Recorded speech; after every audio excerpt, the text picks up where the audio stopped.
Ok, là on est bon. Tu vas bien, tranquille? Aujourd'hui, séance planche de prévu, encore une fois.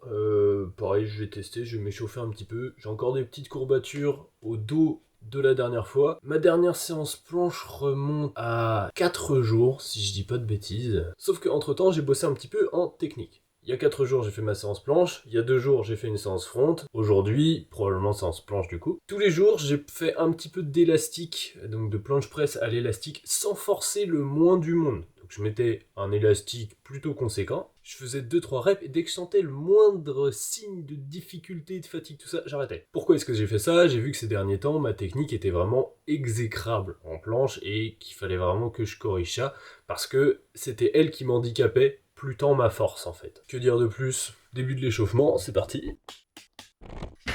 Alors de même j'avais des gènes au poignet gauche. C'est des gènes qui partent visiblement, je m'étire tous les soirs. Hop, avec ceci. On prend false grip, doigt vers soi, comme ça. On essaye de garder la main serrée contre la barre. Au début ce sera difficile, qu'est-ce qu'on fait dans ces cas-là? On peut maintenir avec l'autre main. Soit si on maintient avec l'autre main, ça fait un étirement passif, et si on contracte, ça fait un étirement actif. Si, autre chose, pour ce qui est de mon matos, j'ai renvoyé mes micros sans fil parce que la qualité audio me convenait pas. Donc je vais en recommander d'autres et j'espère que ce sera mieux. J'ai aussi renvoyé la petite light que j'avais qui était pas incroyable, histoire d'investir tout cet argent d'une meilleure manière.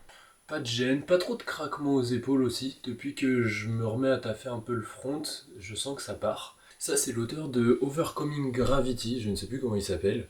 C'est un livre sur la gymnastique, plutôt intéressant mais très technique et plus. Ce qui fait qu'il est imbuvable pour plein de personnes et les méthodologies se rapprochent beaucoup de la musculation et de la gymnastique, pas tant du street. Enfin, un truc un peu dépassé, mais il y a quand même certains principes intéressants dedans. Et donc il explique que l'équilibre structurel, en gros, lorsqu'on fait énormément d'efforts de poussée, eh bien c'est comme si notre épaule partait de plus en plus vers l'avant, et donc s'il y a un déséquilibre qui se crée entre notre force de poussée et notre force de tirage, on a des blessures qui peuvent arriver, et ça se manifeste à l'origine, ça commence par se manifester par des craquements à l'épaule.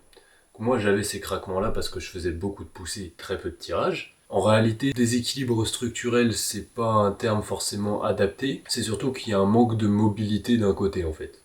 Comme on fait plus du tout de mouvement de tirage, ou même qu'on travaille pas l'amplitude en tirage, ben, c'est problématique. Parce qu'en soi, on pourrait faire du tirage ou de la poussée, mais dans tous les cas en étant voûté, on se mangerait aussi des déséquilibres structurels, comme il appelle ça, et donc on pourrait se blesser. Donc le plus important, c'est d'utiliser toute l'amplitude que nos articulations nous donnent. Voilà pourquoi je trouve ça bien de pas rester sur un seul skills pendant super longtemps, ou du moins de toujours travailler push et pull. On peut faire que l'un ou que l'autre, mais il faudrait pas le faire éternellement. Et c'est encore plus dérangeant si on fait vraiment que de la poussée. Si tu veux être bon en poussée, il faut avoir une bonne force de tirage. Comme je l'ai déjà dit, il faut être stable. Christian Thibaudeau l'a déjà dit plein de fois, avec une expression qui fait très québécois, on peut pas tirer au canon dans un canot. Canadien autant pour moi, mais ça illustre bien le principe. T'auras beau avoir autant de force de pousser que tu veux, si t'es pas stable, donc t'as pas de force en tirage, ça servira à rien à part à te blesser. D'ailleurs, tu te dis peut-être putain, mais il est en pull, qu'est-ce qui lui arrive? Pour l'échauffement, je trouve ça bien d'en avoir, surtout dans les moments où il fait froid, parce que ça permet de monter plus vite en température. Donc si t'as la flemme de faire un échauffement super long, mettre un pull, ça peut être un très léger plus. C'est pas complètement game changer, mais je trouve que c'est cool. D'ailleurs, ce que je disais avant pour les craquements à l'épaule, soit si t'en as toujours eu depuis ta naissance, c'est pas un souci. Mais si c'est des craquements qui sont apparus et que par moment même il y a quelques douleurs ou gênes qui les accompagnent, là c'est un souci. Et donc ça veut dire que tu fais de la merde dans ton entraînement et qu'il faut que tu corriges un truc.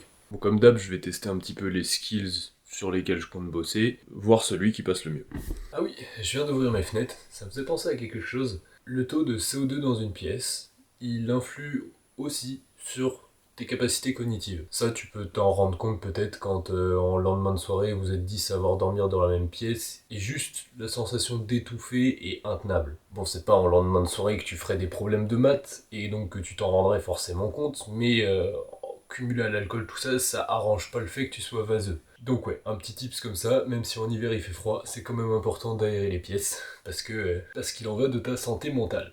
Je te laisse faire des recherches sur le sujet si ça t'intéresse. Je pense que quand on veut se rendre compte de quelque chose, il faut imaginer un extrême. C'est pour ça que je t'ai donné l'exemple du lendemain de soirée où vous êtes 10 à avoir dormi dans la même pièce, là tout le monde a rejeté du CO2 pendant la nuit. Du coup, la concentration en CO2 dans la pièce est super élevée. Ouais, imagine, fais le parallèle dans ta tête de t'es en extérieur, il fait frais, et t'es en intérieur, il étouffe, t'as pas aéré depuis 72 heures. Juste en imaginant ces deux extrêmes-là, tu vas réussir à te rendre compte lequel est le plus bénéfique pour toi. Les courbatures dans le dos se font sentir aux épaules surtout, arrière d'épaule. C'est rare franchement que j'ai des courbatures aux épaules, mais là, c'est hardcore.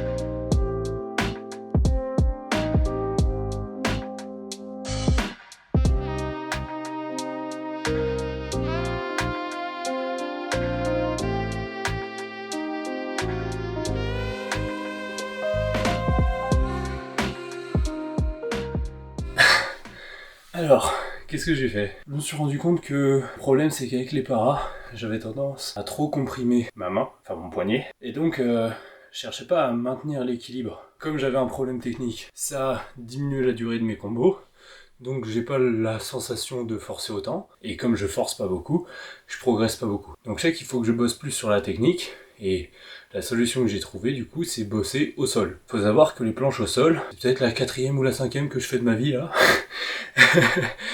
C'est vraiment pas quelque chose que je bossais avant. Et là, je sais pas, 3 mois plus tard, ça fait peut-être 3 mois que j'en ai pas fait au sol. Au final, ça passe agréablement bien, surtout avec tout ce que j'ai fait avant. Donc ouais, comme je voulais sentir le nerveux qui tape un peu plus, je me suis dit bah je vais combiner avec d'autres mouvements. Surtout que les dernières fois, quand j'avais bien progressé sur ma planche, c'était quand je mettais un petit peu de front dans mes séances, pas beaucoup, mais que le front je le travaillais fréquemment. J'en ai parlé ça avec Remo la dernière fois sur Discord quand on s'appelait. Remo très chaud. Bon, il a les Zanetti, Maltese, toute la clique, mais il est aussi fort en tirage. Donc genre les SAT, White Supply Touch, des trucs comme ça. Il maîtrise, donc je pense que le front et la planche on peut lui faire confiance là-dessus. Et on était d'accord sur le point que front, ça répond bien à la fréquence d'entraînement, ou le tirage en général, ça répond bien à la fréquence d'entraînement. Mais pour la planche, parce que c'est plus nerveux, on peut travailler ça plus ponctuellement. Là, la preuve, c'est que même avec les courbatures que j'ai de front, ben, je peux lâcher 2 front raise plutôt moches, mais ça passe quand même. Et de lâcher tout ça surtout après mes combos planches et du one arm handstand. C'est vraiment bien. J'aime bien faire du front après ma planche, parce que si je fais ça pendant longtemps, et bien dès que je mets mon front avant ma planche, je me rends compte qu'en fait en front je suis devenu super balèze.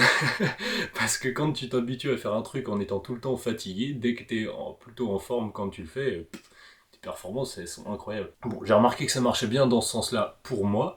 Des fois je fais l'inverse, des fois je mets le front avant pour avoir un petit ressenti musculaire. Ça peut m'aider à impliquer la chaîne postérieure, donc à prendre plus de hauteur et avoir une pression mieux équilibrée sur mon grip, mais là je suis pas convaincu. Je vais pas faire ça aujourd'hui. En revanche, je sens que j'ai le nerveux pour faire des combinaisons plutôt variées, donc je vais faire ça.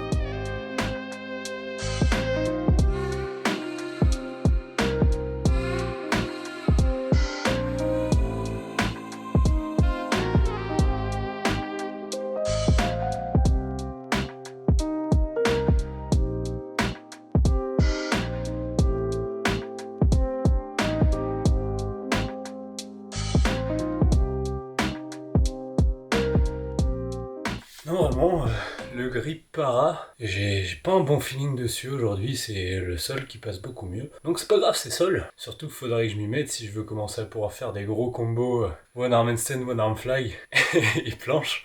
Je sens que pour les push-ups, j'ai moyen d'être à l'aise au sol, donc faut que je tape dessus. Presse, il y a encore la notion d'équilibre où j'ai un peu plus de mal. Sur para, c'est plus simple parce que tu peux juste serrer fort les paras, tu tiens en équilibre. Sol, je sens que quand il faut se replacer en handstand ou quand il faut créer un déséquilibre pour presse, ça me crée un peu plus d'appréhension. J'aurais bien aimé rentrer la combinaison flag to straddle au sol.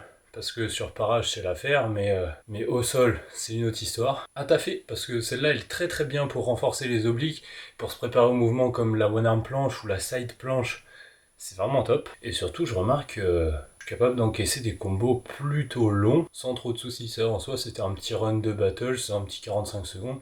Bon, il n'y avait rien d'incroyable, et puis je marche pour aller chercher ma barre de front, tout ça, donc ça entrecoupe un peu plus. Mais j'ai pas de difficulté physiquement à effectuer ce genre de choses. Donc très très bien.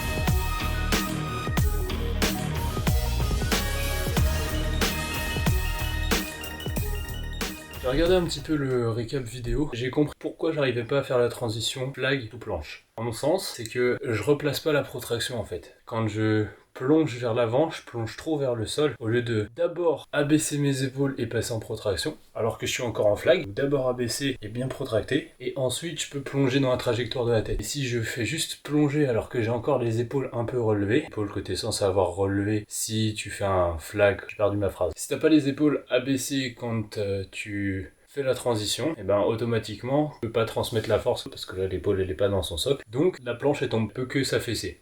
Aussi j'ai fait un petit V-sit à la place du front, j'avais envie. Pour checker où j'en étais parce que ça fait 3 semaines que j'ai pas fait de séance mana. Ça reste ok. De l'endurance des triceps, surtout que là j'ai des petites courbatures. Des courbatures pas dégueu au deltoïde postérieur. Donc réussir à lâcher un V-sit bien en force comme ça, après une combinaison planche, ça me va. C'est bien. Bon, je vais essayer un petit peu plus des planches push-up. J'aimerais bien réussir à faire push-up to press au sol. Et l'objectif, même après, ce serait de les faire en neutre suppi. Parce que là, je suis encore un petit peu vers l'avant. Je me sers un peu de la compression du poignet pour pouvoir faire des planches plus facilement. L'idéal, ce serait qu'à la longue, j'en ai plus du tout besoin, quoi. Let's go!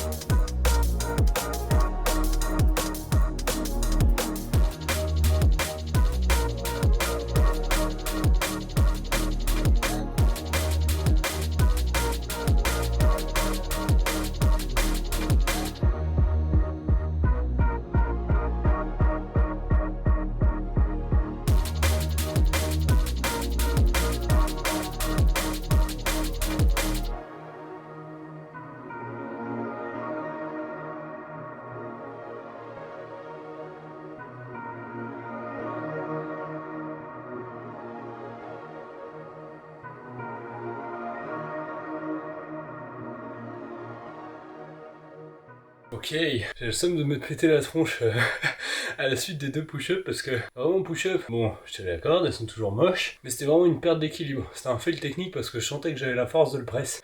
Faut juste que je bosse sur mes presses au sol pour gagner en confiance et en technique là-dessus. Flag, planche, c'était mieux. J'ai réussi à un peu faire ce que j'avais dit. C'était pas parfait, mais l'intention était déjà plus là qu'avant. J'ai réussi au début, je sais pas si c'est très net à la caméra, mais en termes de ressenti, c'est clairement différent. Le fait de j'avance la tête d'abord, enfin j'abaisse les épaules du coup, je protracte, et ensuite je planche. J'aurais pu faire mieux en termes de pré-protraction, ou avant de partir en planche, mais c'était déjà pas trop mal. Ensuite, il y a vraiment un truc qu'il faut que je corrige, c'est les pointes de pied. Si je pointe les pieds, ça solidarise tout mon bas du corps et je serai beaucoup plus à l'aise pour contrôler les mouvements. Là où actuellement ça se voit qu'en haut des presses, je relâche en fait, je laisse mes pieds ballants, c'est ça qui fait que j'ai beaucoup moins de contrôle. Donc là, ce que je vais faire avant d'amorcer cette série, je vais pointer les pieds à vide pour donner un ressenti musculaire, en gros habituer mon corps à l'avance, à pointer les pieds. Comme ça, j'aurai plus besoin de me concentrer là-dessus, du moins ça me demandera vachement moins de ressources attentionnelles lorsque je serai en train de faire mes combinaisons. D'ailleurs, un autre truc intéressant dont je parlais avec Colin Doja, le boss, encore un mec très très très fort, il disait que les combinaisons en agilité étaient plus instinctives qu'en planche, dans le sens où en agilité, dès que tu maîtrises un skills, eh ben, tu vas l'utiliser pour tes transitions, tu vas l'incorporer un petit peu, mais pas en début de combinaison, plutôt à la fin. Et c'est ça qui va faire que clairement le skills, tu le maîtrises. Tu arrives à le lancer, peu importe la situation, si tu as déjà fait d'autres trucs avant, si tu es déjà fatigué, même si tu as fait 1 minute que tu fais un combo, c'est ça qui fait que tu maîtrises un skills.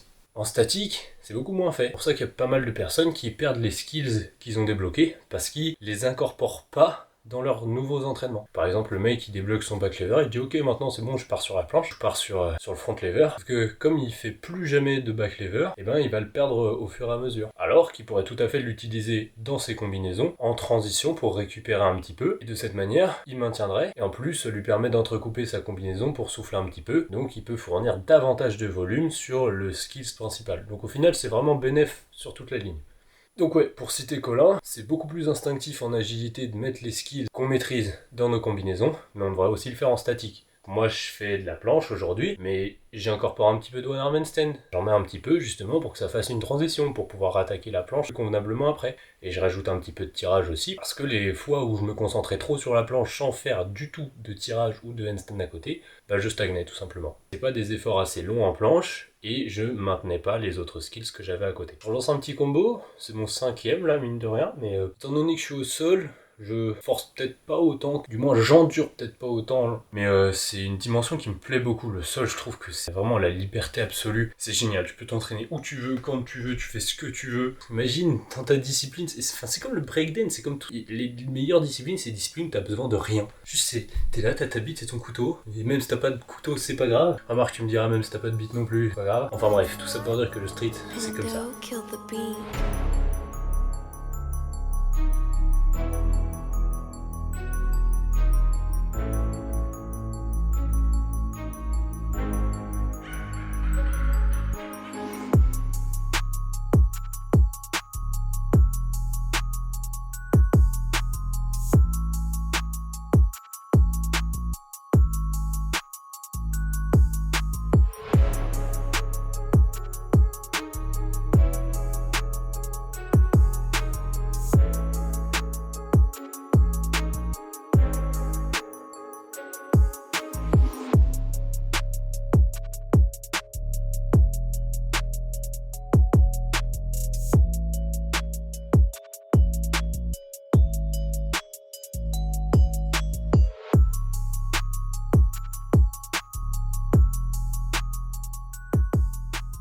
J'ai pas du tout pointé les pieds avant d'entamer ma série, donc face à la prochaine. Et je rajouterai peut-être aussi un peu de semi-planche à la fin, parce que semi-planche, pareil, je suis plutôt à l'aise sur ce skills, et je trouve que c'est un moyen de ouf de développer la force, bras pliés, pour les push-up, planche push-up notamment. Donc ouais, peut-être une 90 degrés push-up en négative à la fin d'une combinaison.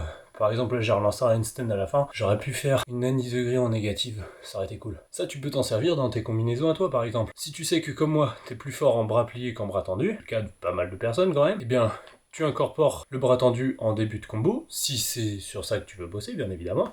Et en fin de combinaison, tu peux finir avec les variantes bras pliés où t'as plus d'aisance. Là d'ailleurs, même si je suis en général plus à l'aise bras pliés, alors oui, ma weight planche ne ressemble pas du tout à une belle weight, mais le feeling d'appuyer comme ça, il est 10 fois meilleur que comme ça. Je me sens beaucoup plus à l'aise en faisant un câlin au sol que en le repoussant, en penchant vers l'avant. Donc je pense qu'à l'avenir, j'incorporerai plus de weight étant donné que j'ai un meilleur feeling là-dessus. Je me souviens qu'à Nantes, le jour où j'ai rencontré Tennessee, j'ai réussi à rentrer une Maltese press. Maltese, c'était 5 pieds sur en straddle sur barre parallèle. Pour une fois, elle était pas si moche que ça. Donc ouais, si je sais que j'ai une dominance dans tout ce qui est prise large, du moins poussée, ben je vais l'exploiter au maximum. Essayer de commencer un combo avec ça d'ailleurs. Ça fait beaucoup d'informations pour mon petit cerveau. Déjà, on commence par la préactivation des pointes de pied.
génial. Franchement, les combinaisons interminables comme ça, c'est ma passion. Surtout que, bon, mes pointes de pied est toujours nul à chier, donc la préactivation n'a pas fonctionné.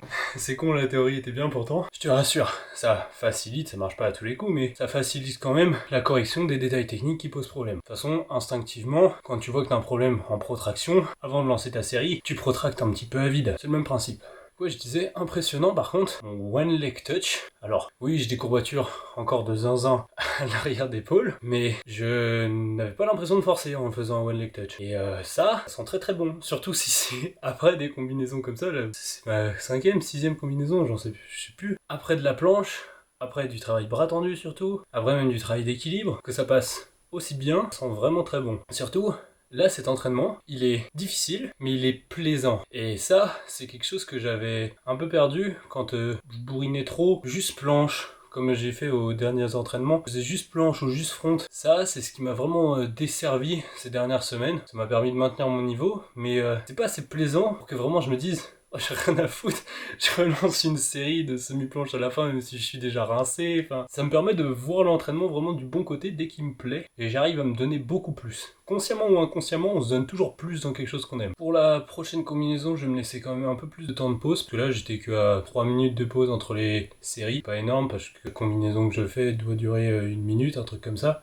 Même encore plus pour la dernière. Et ça, je te l'explique dans Bible of Static, mais c'est le niveau d'effort de chaque série qui détermine combien de temps de repos tu vas prendre. Si tu fais un try de 3 secondes, en soi, même si t'as poussé la série à fond, en termes de niveau d'effort, t'as pas le rythme cardiaque qui monte, t'es pas au bout de ta vie, tu vois. Donc, les tries, tu peux te laisser 1 à 2 minutes entre, pose pas de soucis. Tu laisses 1 à 2 minutes entre les combinaisons que je fais comme ça, bah ça s'appelle faire une compétition. Et si t'as déjà fait une compétition, tu sais que les jours qui suivent, t'es pas en grande forme. Donc ouais, temps de repos, c'est un moyen très simple d'encaisser bien mieux une séance et c'est souvent pas utile de les diminuer énormément. Si t'as vraiment pas le temps pour faire une séance, oui ça peut être bien de la condenser et de prendre des temps de repos très courts. Tu sais que tu feras forcément moins de volume que dans une séance où tu te laisses beaucoup de temps de repos. Mais ouais, en temps normal, les grands temps de repos c'est toujours mieux, sauf si t'as pas de temps ou tu dois préparer une compétition. En parlant de compétition, je pense qu'à l'heure où cette vidéo sortira, les enregistrements pour la compétition seront déjà terminés, mais j'ai organisé une compétition sur mon serveur Discord, donc une compétition en ligne. Chacun a 1 semaine pour envoyer 2 clips, un clip de 1 minute, un clip de 30 secondes, histoire que les personnes qui sont endurantes et les personnes qui sont plutôt fortes tirent chacune des bénéfices de cette compète. Donc chacun a 1 semaine pour envoyer ces clips-là, sans montage ni rien, et on va tous s'appeler, établir un barème, et juger les participants un à un pour établir un classement sur le serveur. Chaque gagnant reçoit un grade spécial, et l'idée ce serait de refaire des compétitions comme ça tous les mois. Il n'y a pas de gros enjeux, c'est surtout pour se challenger et pour apprendre ce que c'est de faire des combinaisons typé compétition. Pour toi, ça peut être très intéressant si tu projettes de faire des compétitions, mais que t'as encore jamais passé le cap ou que tu considères que t'as pas encore le niveau. Ici, on s'en fout. Sur le serveur Discord, personne juge ton niveau. Et la communauté street, en général, juge pas le niveau. Tout le monde a commencé avec un niveau pourrave, donc on s'en fout. C'est pour ça que la communauté est géniale. En parallèle des compétitions, sur le serveur Discord, on se donne aussi des petits défis par-ci par-là. Viens faire un tour, mon gars. Tu seras pas déçu. Et qui sait, un de ces 4, si jamais tu veux faire un entraînement en live avec moi, c'est possible aussi. J'en ai déjà fait avec Tennessee, Jules, Melville, toute la clique. Donc si t'es chaud bouillant, tu peux m'écrire ça dans les commentaires, et ce sera avec grand plaisir mon gars.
Franchement, une vraie combinaison, ça dure jusqu'à la fin de la musique. Tu sais que t'es balèze quand t'as 2 drops dans ta combinaison. Bon là en l'occurrence c'est pas une vraie combinaison parce que c'est pas ininterrompu. Je marche pour aller chercher ma barre, tout ça.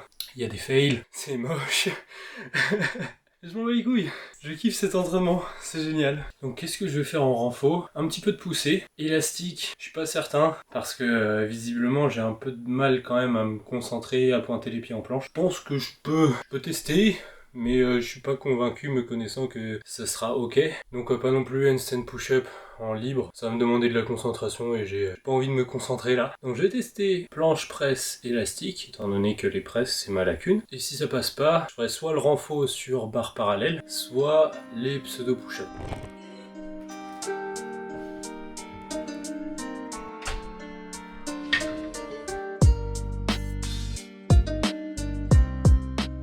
Cet exercice de renfo est quand même vachement plus casse-gueule sur ce genre de barre parallèle que sur des box comme je le faisais à la gym. Parce que le souci c'est que les pieds ils s'entrechoquent, donc je peux pas resserrer à fond les barres parallèles. Bon là je radote, mais c'est la fin de séance, tu m'excuseras.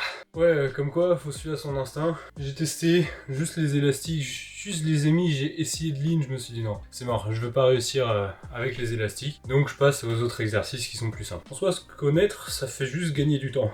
Il y avait peut-être aussi un peu de mauvaise volonté, peut-être. J'avais envie de faire cet exercice-là. Donc je sens que j'ai encore une légère flexion thoracique lorsque je fais cet exercice. Le seul bémol, c'est que ma courbure du dos, elle est vraiment chelou et j'ai pas vraiment d'autres moyens de faire. Parce qu'en fait, mon haut du dos, il est plat. Donc même si je protracte, eh ben, ça voudrait dire que je pourrais pas avoir de planche avec une belle forme suivant la courbure de la colonne vertébrale normale. Parce que moi, comme c'est plat, ensuite un peu arrondi et ensuite creusé, ça voudrait dire qu'il faut que j'ai une planche qui est comme si je partais en pike au fait au début, mais après ça sera plat. Donc c'est pour ça que d'habitude, ma planche, comme je pars pas en pike, elle est plutôt plate, voire légèrement arrondie au départ, et après elle est très creusée, parce que j'ai le bas du dos très creusé. Après, c'est absolument pas une excuse pour ma protraction qui est quand même très douteuse. Je pourrais avoir plus de force. Et même en perfect forme, j'aurais automatiquement soit le haut du dos un petit peu trop incliné, soit le bas du dos un petit peu trop cambré. Et je pense qu'à choisir, vaut mieux que j'ai le haut du dos un petit peu incliné parce que ça réduit davantage le levier et ça me permet d'utiliser un bon abs absorb. Là où si j'ai le bas du dos creusé, mon abs absorb, je peux me le mettre. Donc ça veut dire que je pourrais pas être explosif pour les presses si jamais j'ai mon planche banana. Enfin, c'est reparti pour le renfort. Je vais regarder le clip. Ok, une dernière série de renfos pour ça. Et je pense qu'après, je ferai un petit peu de pseudo push-up. Parce que, encore une fois, c'est un exercice où il n'y a pas besoin de se concentrer. Tu pousses comme un débile, c'est très bien. Je vais faire tout ça en excentrique, parce que l'excentrique, c'est la vie. Pareil, t'as pas besoin de te concentrer, de forcer nerveusement. C'est juste, tu retiens la descente comme un débile. Et ce sera une fin de séance. Voilà, très bien.